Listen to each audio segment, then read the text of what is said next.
Juliana Ayu Puspita, calon guru penggerak Angkatan 11 Kabupaten Tegal. Saat ini saya sedang bersama dengan Bapak Baitu Asmaul Lasfi yang merupakan guru produktif untuk pelajaran teknologi layanan jaringan di SMK Bina Nusa Selami. Selamat pagi Pak Bait. Pagi Bu. Alhamdulillah. Bagaimana kabarnya hari ini Pak Bait? Alhamdulillah baik Bu. Berarti hari ini Pak Bait akan melaksanakan pembelajaran di 12 TKJ 3 ya? Iya betul. Ya, baik. Pak Bait, untuk kesempatan kali ini di pembelajaran yang akan Pak Bait lakukan di kelas 12 TKJ 3, saya akan berperan sebagai supervisornya. Dan tujuan kali ini adalah kita akan melaksanakan percakapan praobservasi, di mana tujuan dari percakapan praobservasi ini adalah untuk membangun komunikasi antara supervisor dengan guru supaya tercipta pembelajaran yang baik, dan dengan juga nanti bisa lebih percaya diri dalam melakukan pembelajaran, serta nanti bisa lebih mantap untuk melakukan pembelajaran hari ini. Jadi ada beberapa hal yang ingin saya tanyakan, nggak apa-apa ya Pak ya? Iya, Siap. Terkait dengan kelasnya tadi 12 TKJ 3, jumlah siswanya berapa ya Pak? 39. 39, oke. Kemudian untuk jamnya nanti di jam ketiga. Jam ketiga sampai jam keempat. Ya betul. Baik, ya. Kemudian untuk tujuan pembelajarannya apa Pak yang ingin dicapai? Untuk tujuan pembelajaran mungkin agar siswa bisa menganalisis ya, karena dari pembelajaran saya itu menganut PBL atau program basic learning itu untuk menganalisis suatu masalah, membuat siswa itu lebih aktif dalam belajar. Nantinya ada diskusi kelompok ataupun presentasi, dan itu nanti semua nilai akan saya capai dari situ. Oke, baik. Kemudian itu tujuan pembelajarannya ya Pak ya, untuk materi TLJ. Berarti topik pembelajarannya apa materinya? Materinya itu manajemen bandwidth. Manajemen bandwidth. Oke. Kemudian untuk area perkembangan yang ingin dicapai? Area pengembangan mungkin siswa lebih aktif dalam materi bandwidth, terutama sistem jaringan itu, karena dalam teknologi sekarang jaringan itu sangat penting. Itu yang membuat siswa itu lebih aktif dalam merakit sebuah jaringan, nantinya jaringan sampai ke mode stabil. Oke, berarti itu. Kemudian kalau berbicara tentang model pembelajarannya Pak, model pembelajarannya apa ini Pak yang mau disampaikan? Tadi yang awal sudah tujuan pembelajaran Bu. Metode pembelajaran yang saya ambil tadi PBL Bu. Metodenya PBL, problem based learning metodenya ya. Karena itu bisa membuat siswa lebih aktif dan menganalisis sebuah masalah yang saya akan membuat sebuah materi. Ini si siswa nantinya akan menganalisis sebuah materi tersebut, permasalahan seperti apa sampai mencapai kesimpulannya. Untuk strateginya Pak, nanti bagaimana strategi di kelas, mau seperti apa nanti? Bisa dijelaskan mungkin Pak dari awal mungkin? Mungkin strategi dari awal saya mengacu pada diskusi kelompok sih Bu, ya. Karena agar siswa lebih berperan dalam pembelajaran. Jadi kalau misal saya ambil hanya untuk mengusung materi, saya bilang materi aja, mungkin siswa agak bingung. Kalau diskusi kelompok mungkin sesama tutor sebaya mereka bisa saling berkelompok, bilang materinya seperti ini, menganalisis materinya seperti ini, sampai terjadilah hasil yang memuaskan. Sesuai dengan tadi problem based learning ya Pak, yang memecahkan masalah bersama. Oke. Kemudian berarti nanti untuk penilaiannya bagaimana Pak nanti? Akan menggunakan cara bagaimana? Iya, karena penilaian tadi program saya pakai PBL ya Bu, berarti penilaiannya saya ambil dari diskusi kelompok. Diskusi kelompok sampai ke presentasi, sampai nanti umpan balik siswa tanya jawab seperti itu. Untuk pembentukan kelompoknya nanti akan bagaimana? Siswa menentukan sendiri atau dari guru? Kalau pembentukan kelompok dari saya, jadi nanti saya pilih anak yang misalkan dari dalam satu kelompok itu ada anak yang lebih mahir. Jadi saya peruntukkan satu kelompok ada satu orang, jadi untuk membimbing si anak yang belum bisa implementasikan seperti itu. Wah, luar biasa ini Pak Bait, sepertinya sudah sangat siap sekali untuk melakukan pembelajaran. Terbukti dari tadi beberapa pertanyaan, semuanya sudah terjawab dengan sangat baik sekali. Baik Pak Bait, berarti ini kita sudahi untuk dialog Transprovis kali ini. Selanjutnya silakan nanti Pak Bait bisa langsung ke kelas untuk melakukan pembelajaran. Mudah-mudahan pembelajarannya berlangsung dengan sukses, tidak ada halangan, dan tujuannya bisa tercapai. Oke, terima kasih Pak Bait. Sama-sama Ibu.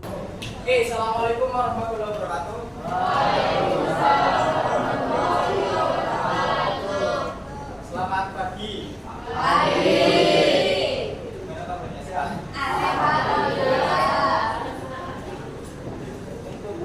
ada yang nggak berangkat? Pak, berangkat semua. Berangkat semua. Siapa? Kalau BEMIS mungkin dari kelas 11 sudah belajar ya. BEMIS itu apa? Ada yang tahu?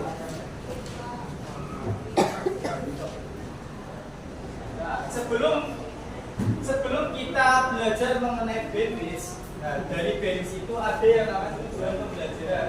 Nah, tujuan pembelajaran yang Pak Guru ingin bahas di sini adalah pembelajaran berbasis IPEK. Tahu IPEK? IPEK atau teknologi pedagogik and content knowledge. Website entah apapun itu menggunakan HP ataupun laptop. Nah, BEMIS ini cara kerjanya itu kapasitas dari sebuah jaringan. Nah, ada macam-macam BEMIS. Satu BEMIS analog, dua BEMIS digital. Nah, mungkin kalian sudah pernah mendengar namanya analog. Tapi kalau analog kan gimana? Rentang antara frekuensi yang terendah dengan frekuensi yang tertinggi yang digunakan pada transmisi sinyal radio dalam satuan hertz. Nah, BEMIS analog ini biasa digunakan dalam banyaknya informasi yang dapat ditransmisikan. Berarti kalau BEMIS analog, ketika kalian ingin membuat sebuah jaringan komputer ataupun ketika kalian ingin membuat sebuah jaringan wifi, biasanya kan kalau kelas 12 kalian sudah paham tentang mikrotik, tentang router kan. Nah, jadi untuk Profit sama BEMIS itu ada yang namanya perbedaan nih. Kalau BEMIS tadi ya, kalau Profit itu aktual banget kecepatannya.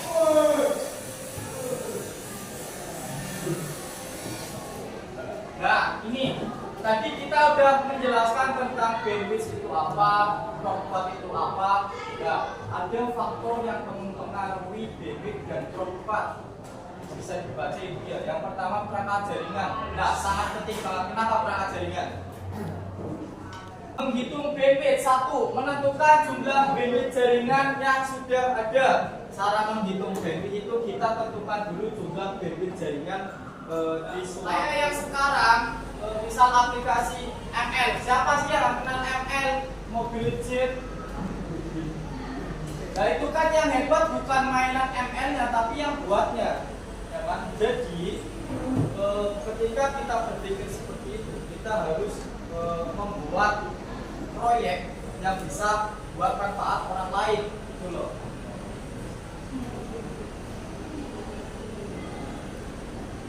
Jadi misalkan kita membuat proyek, jadi harus orang lain juga bisa memakainya. Misal kayak tadi ya, kalian mempunyai akun yang namanya Mobile Legends 1. Nah, kenapa kalian nggak berpikir akun tersebut bisa kalian manfaatkan untuk mendapatkan uang? Kenapa kalian nggak berpikir, oh iya ya, akun ini bisa saya kembangkan untuk menjadikan ini permasalahannya? Terus, tadi kan ada permasalahannya, nah ini Pak Guru jabarkan.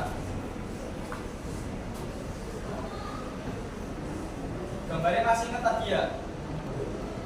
Topologi sebelumnya adalah desain jaringan pada lab TKJ 1 tadi yang PC-nya lebih banyak dari PC lab 2. Kedua lab tersebut akan tersambung void apa ya? Itu singkatannya ini. Void yang nantinya lab 1 dan lab 2 akan bisa berkomunikasi. Jaringan pesan suara itu void ya. Kedua lab tersebut akan tersambung VoIP yang nantinya lab 1 dan lab 2 akan bisa berkomunikasi. Nah, tadi ini kan belum saling berkomunikasi karena satu servernya barengan. Nah, kita akan membuat sebuah VoIP yang dua lab ini saling berkomunikasi. Nah, ini lakukanlah konfigurasi manajemen bandwidth untuk membagi Profit kepada seluruh PC yang tersambung pada jaringan agar ketika lab 1 dan lab 2 melakukan komunikasi data dalam hal ini VoIP tidak terkendala. Gimana caranya? Oke. Gimana caranya agar klien dari satu klien ke klien yang lain jaringannya saling terhubung aman? jaringan terhubung saling stabil. Itu bagaimana? BMPC harus gimana, Dropbetnya harus gimana, atau servernya harus disetting kayak apa? Apakah kita harus men-setting ulang servernya dulu? Apakah kita harus membuat sebuah kabel dulu? Apakah kita harus membuat setting mikrotiknya dulu? Dan macam-macam kayak itu caranya menganalisis. Jadi kalau ada soal permasalahan kayak gini, kalian langsung lihat, loh ini PC-nya banyak banget. Oh servernya cuma 2. Tapi dalam ketentuan nih, server lab 1 sama lab 2 itu harus bersinambung, harus berkomunikasi antar satu sama lain. Nah, bagaimana caranya? Kita buat server lagi kan bisa. Misalkan ini ada server 2, kita buat server lagi bisa nggak? Ada server 2 untuk menyambungkan semua itu. Dan misalnya kita nggak sampai jaringannya nggak sampai situ, kita buat server lagi bisa nggak? Bisa lah. Ya namanya kita semakin yang penting server yang satu pusatnya itu jangan sampai putus. Misalkan server pusatnya ini. Nah, kalian lihat ya pusatnya dulu, jangan sampai putus. Baru nanti kita sambungkan, misal membuat server yang lain bisa. Tapi kalian ingat, semakin banyak server belum tentu semakin jaringannya semakin stabil, belum tentu. Karena dalam server biasanya bentrok. Kenapa bentrok? Kadang IP-nya lupa sama. Misalnya IP-nya sama, di sini 192, 168, di sini 22. Kita di bawah bikin lagi 22, ya bentrok nggak bisa. Yang terpakai cuma satu, yang satu pusatnya toh, yang lain nggak bakal terpakai. Ya.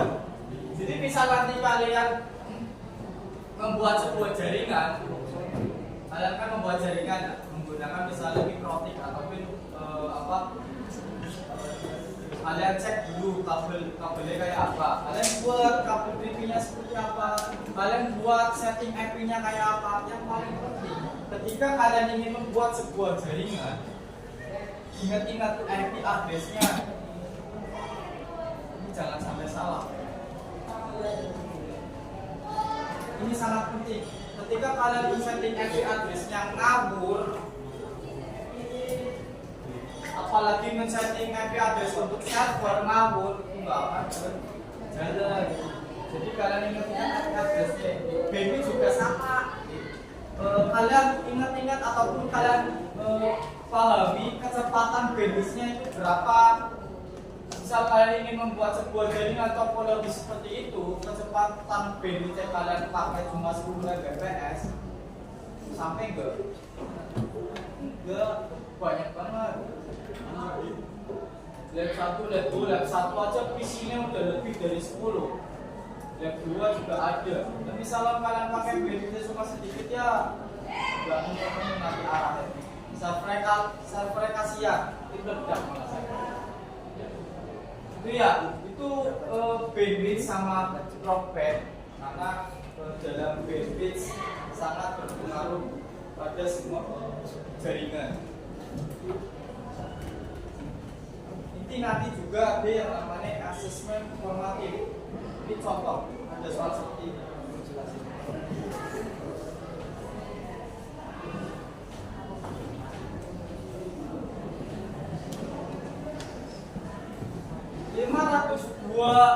KB apa KB? Kilobit yang perkirakan bisa dikirim 1 detik.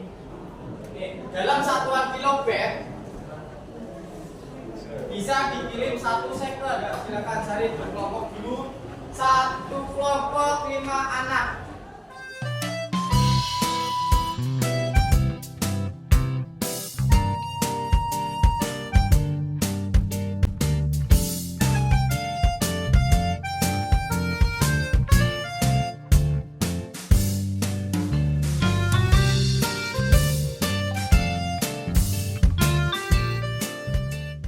Oke, cukup sekian. Semoga pembelajaran hari ini bermanfaat. Kurang lebihnya Pak Guru minta maaf. Wabillahi taufiq wal hidayah. Wassalamualaikum warahmatullahi wabarakatuh.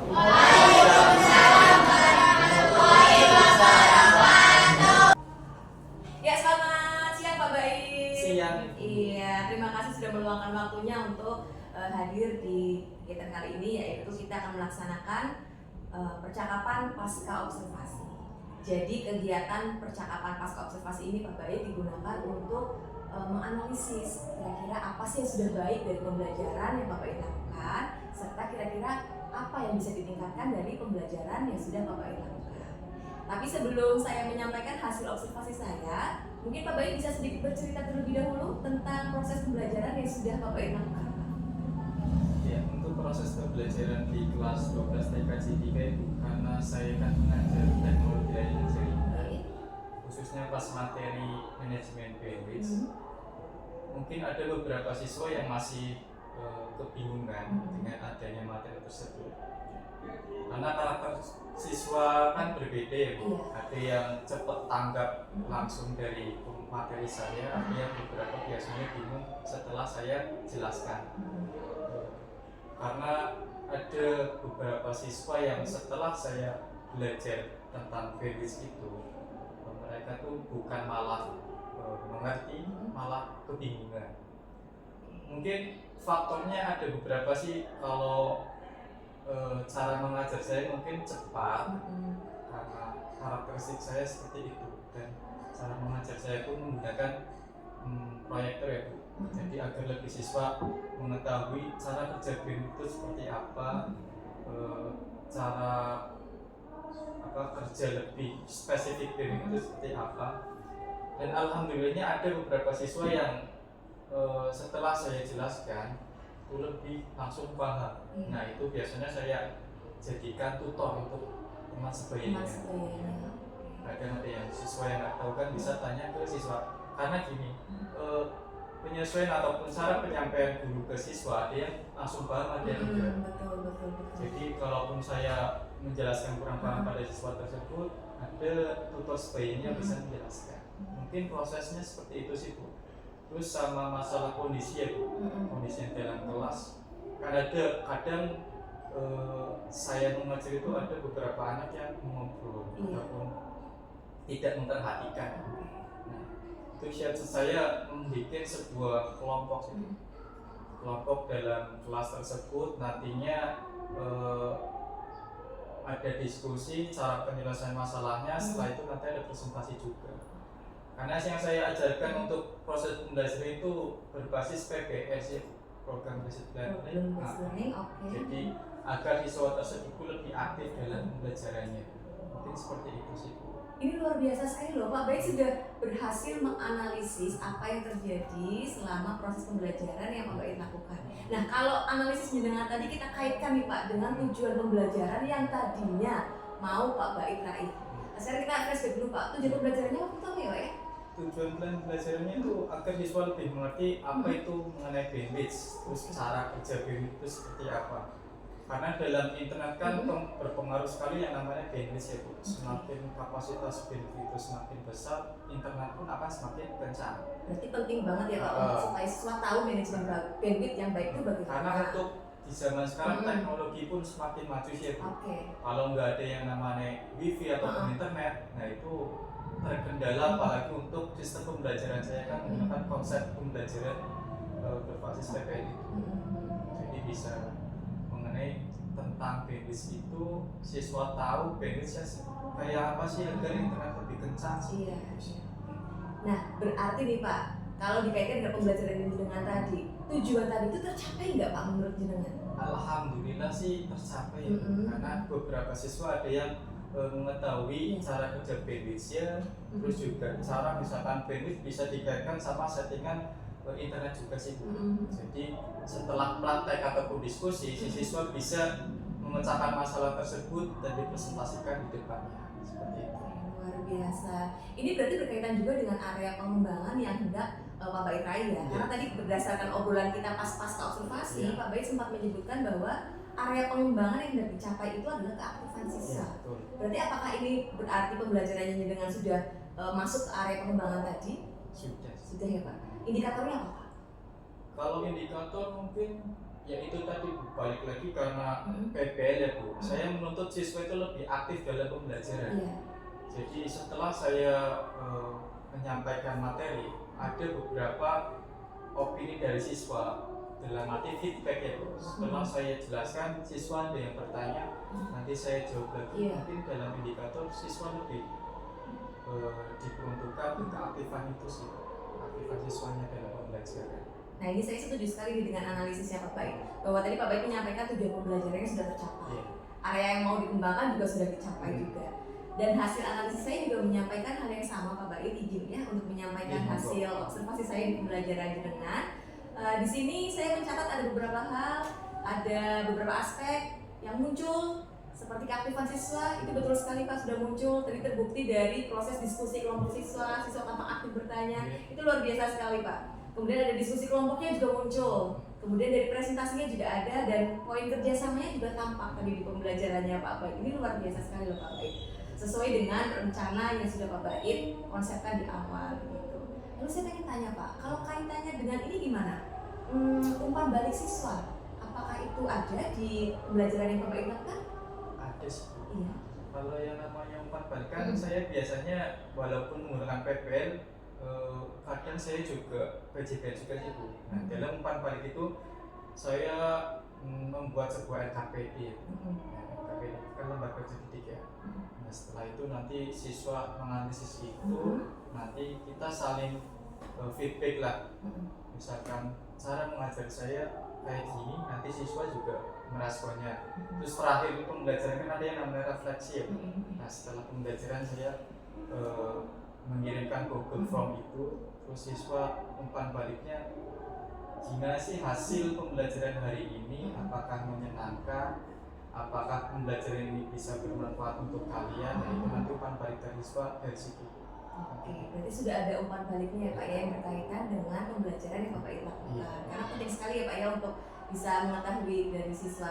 Nah, bagaimana dengan partisipasi siswa Pak? Baik yang duduk di depan kelas ataupun yang di belakang. Partisipasinya bagaimana? Mungkin kalau partisipasi itu ya Bu, karena yang di depan kan lebih mengetahui lebih dekat, jadi pun dia lebih mengetahui apa pembelajaran yang sedang dibicarakan. Kalau yang di belakang mungkin itu tadi masalah kondisi lagi ya Bu. Iya. Kadang yang di belakang tuh masih ada yang ngobrol ataupun nggak memperhatikan.